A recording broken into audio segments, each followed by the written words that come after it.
ഇനിയിപ്പോൾ എന്താ സംഭവിക്കുക? അറസ്റ്റ് ചെയ്യും. അല്ല, എങ്ങനെയല്ലാണെന്ന് ഇത് ഏത് ടീച്ചേഴ്സിനും പറ്റാവുന്ന ഒരു കാര്യമാണ്. എത്ര ദിവസമായി വീട്ടിൽ പോയിട്ടുണ്ട് പറയും. അല്ല, ഇത് ശരിയല്ല. ഇവിടെ കിടക്കലാണ് ഓരോരുത്തർ. ഏകദേശം ഒരു 2 ആഴ്ചത്തോളം എത്ര മണിക്കൂർ ഉറങ്ങി? ഹലോ സാർ, അപ്പോൾ കേരളത്തിലെ കുട്ടികളുടെ ഇടയിൽ ഒരു തരംഗമായിക്കൊണ്ടിരിക്കുകയാണല്ലോ ഈ റിപ്പോർട്ട്. നിങ്ങൾ തലേന്ന് ലൈവിൽ ക്വസ്റ്റ്യൻസ് കൊടുക്കുന്നു, അത് ക്വസ്റ്റ്യൻസ് എക്സാമിന് വരുന്നു, കുട്ടികൾ അത് മാത്രം പഠിച്ചു പോകുന്നു, നല്ല മാർക്ക് മേടിക്കുന്നു. അപ്പോൾ കഴിഞ്ഞ ഓണപരീക്ഷയ്ക്ക് ചോർത്തതുപോലെ ഈ ക്രിസ്മസ് എക്സാമിന് അങ്ങനെ എന്തെങ്കിലും പ്ലാൻ ഉണ്ടോ? അല്ലല്ല, ആ ഒരു ക്വസ്റ്റ്യനിൽ തന്നെ എന്തോ ഒരു മിസ്റ്റേക്ക് ഉള്ള പോലെ. നിങ്ങൾ ചോദിച്ച ക്വസ്റ്റ്യൻ എന്താണ്? ഓണപ്പരീക്ഷയ്ക്ക് ചോർത്തിയതുപോലെ. ശരിക്കും ഞങ്ങൾ എവിടെയാണ് ചോർത്തിയിട്ടുള്ളത്? നിങ്ങളിങ്ങനെ കുറേ ആളുകൾ പറയുന്നുണ്ട് ക്വസ്റ്റ്യൻ പേപ്പർ ചോർത്തി, നിങ്ങൾ അങ്ങനെ കൊടുക്കുന്നുണ്ട്, ഇങ്ങനെ കൊടുക്കുന്നുണ്ട്. ശരിക്കും നിങ്ങൾ ഒരു മനസ്സിലാക്കേണ്ട ഒരു കാര്യമുണ്ട്. ഇപ്പം ഞാൻ സംസാരിക്കുമ്പോൾ തന്നെ ഈ സൗണ്ടിൽ തന്നെ നിങ്ങൾ ചോദിക്കുമ്പോൾ, അല്ലെങ്കിൽ ഇങ്ങോട്ട് കയറി വരുമ്പോൾ തന്നെ നിങ്ങൾ ചോദിക്കുന്നുണ്ട് സാറിൻ്റെ സൗണ്ടിന് എന്താ പറ്റിയത്? അല്ല, എങ്ങനെയല്ലാണെന്ന് നിങ്ങൾ എല്ലാവർക്കും ഒരു വിചാരമുണ്ട്. ഞങ്ങളിങ്ങനെ ക്വസ്റ്റ്യൻ പേപ്പർ ചോർത്തി കൊടുക്കുന്നുണ്ട്. എന്താണ് ഇതിൻ്റെ തെളിവ്? ഞങ്ങൾ കൃത്യമായിട്ട് നിങ്ങൾ ഒന്ന് അന്വേഷിച്ച് നോക്ക്. ഇവിടുത്തെ ഓരോ ടീച്ചേഴ്സും എത്ര ദിവസങ്ങൾ, ഇപ്പോൾ എക്സാം വരുന്നത് കണ്ടപ്പോൾ ഏകദേശം ഒരു 2 ആഴ്ചത്തോളം എത്ര മണിക്കൂർ ഉറങ്ങിയെന്ന്. ഞാൻ ഇന്നലെ വീട്ടിൽ പോകുന്നത് ശരിക്കും 1 മണിക്കൂർ ഉറങ്ങിയിട്ട് രാവിലത്തെ ട്രെയിനാണ് വീട്ടിൽ പോകുന്നത്. അത് കഴിഞ്ഞ് വീട്ടിൽ പോയിട്ട് കാര്യങ്ങളൊക്കെ എനിക്ക് സംഭവം കൃത്യമായിട്ട് അവിടെ പോകേണ്ട ഒരു അത്യാവശ്യം ഉണ്ടായതുകൊണ്ട് മാത്രം ഞാൻ ആ 1 മണിക്കൂർ ഉറങ്ങി വീട്ടിൽ പോയിട്ട് വീണ്ടും ഇങ്ങോട്ട് വരാം. എന്നിട്ട് നിങ്ങൾ പറയുന്നുണ്ട് അത്രക്കും നമ്മൾ പ്രിപ്പയർ ചെയ്തിട്ടാണ്. ശരിക്കും നമുക്ക് ക്വസ്റ്റ്യൻ പേപ്പർ, നിങ്ങളെല്ലാവരുടെ ഡൗട്ടാണ് ഈ ക്വസ്റ്റ്യൻ പേപ്പർ ചോർത്തിയിട്ടല്ലേ, അല്ലെങ്കിൽ ക്വസ്റ്റ്യൻ പേപ്പർ ചോർത്തി അതേ ക്വസ്റ്റ്യൻസ് തന്നെ പറഞ്ഞു കൊടുക്കുന്നുണ്ട്.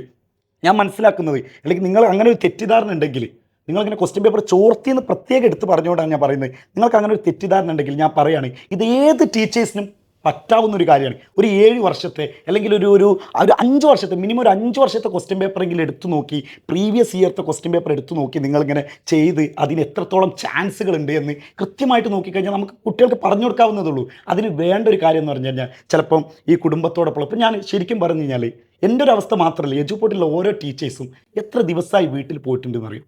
അത് ആരെങ്കിലും അന്വേഷിച്ചിട്ടുണ്ടോ? ഇവിടെ കിടക്കലാണ് ഓരോരുത്തർ.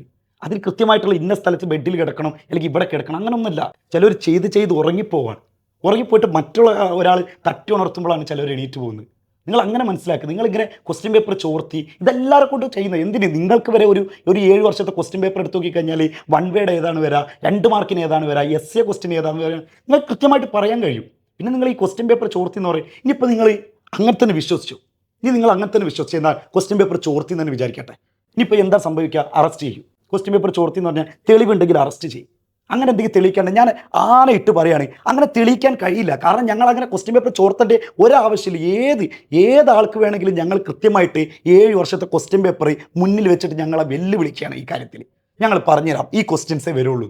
പിന്നെ എന്ത് കാര്യത്തിലാണ്? ഇനിയിപ്പോൾ നിങ്ങൾക്ക് അങ്ങനെ അറസ്റ്റ്, അല്ലെങ്കിൽ അറസ്റ്റ് ഉണ്ടാവും, അതുണ്ടാവും എന്നൊക്കെ പത്രങ്ങളിൽ വരുന്നുണ്ട്. അങ്ങനെയാണെങ്കിൽ അറസ്റ്റ് ചെയ്യും. ഞാൻ പറയുന്നത്, അങ്ങനെ അറസ്റ്റ് ചെയ്ത് കൊണ്ടുപോവുകയാണെങ്കിൽ ഞങ്ങൾ ഇവിടുത്തെ ഓരോ ടീച്ചേഴ്സും, എന്തിന് ഞാനടക്കമുള്ളവർ, നിങ്ങൾ അണിയിക്കുന്ന വിലങ്ങ് ഞങ്ങൾക്ക് പൂമാലയായിരിക്കും. നിങ്ങൾ കൊണ്ടുപോയിടുന്ന ജയിലിൽ ഞങ്ങൾക്ക് മണിയറാക്കും എന്നാണ് ഞങ്ങൾ പറയുന്നത്. നിങ്ങൾ അങ്ങനെ തന്നെ വിശ്വസിച്ചു ക്വസ്റ്റ്യൻ പേപ്പർ ചോർത്താണ്. അല്ല സാർ, ആർക്കായാലും അങ്ങനെ ഒരു സംശയം ഉണ്ടാവില്ലേ? നിങ്ങൾ കൊടുക്കുന്ന അതേ ക്വസ്റ്റ്യൻസ് തന്നെ എക്സാമിന് വരുമ്പോൾ. അല്ല, ഇത് ശരിയല്ല. അത് നിങ്ങൾ പറയുന്നതേ ഒരു തെറ്റായ ഒരു കാര്യമാണ്. ക്വസ്റ്റ്യൻ പേപ്പർ സംശയം ഉണ്ടാവില്ലേ? സംശയം ഉണ്ടെങ്കിൽ ശരിക്കും നിങ്ങളൊന്ന് വർക്ക് എടുത്ത് നോക്ക്, അപ്പോൾ ഒരു സംശയം ഉണ്ടാവില്ല. ഞങ്ങൾ എത്ര ദിവസം, ഞാൻ ഇപ്പോഴും പറയുന്നത് എൻ്റെ സൗണ്ടിൽ ഇത് ശരിക്കും പറയാൻ, നിങ്ങളൊരു ഇൻ്റർവ്യൂവിന് വിളിച്ചു വരുത്താ ക്വസ്റ്റ്യൻ പേപ്പർ ചോർത്തി, ആ ഒരു കാര്യമില്ല. ഞങ്ങൾ പറയുകയാണ്, ഇനിയും ഞങ്ങൾ കൊടുക്കും, ചെയ്യാൻ പറ്റിയെന്ന് നിങ്ങൾ ചെയ്യും. എന്തായാലും ഇത് കണ്ടുകൊണ്ടിരിക്കുന്ന വിദ്യാർത്ഥികൾ തന്നെ അവരുടെ അഭിപ്രായങ്ങൾ കമന്റ് ബോക്സിൽ അറിയിക്കട്ടെ. താങ്ക്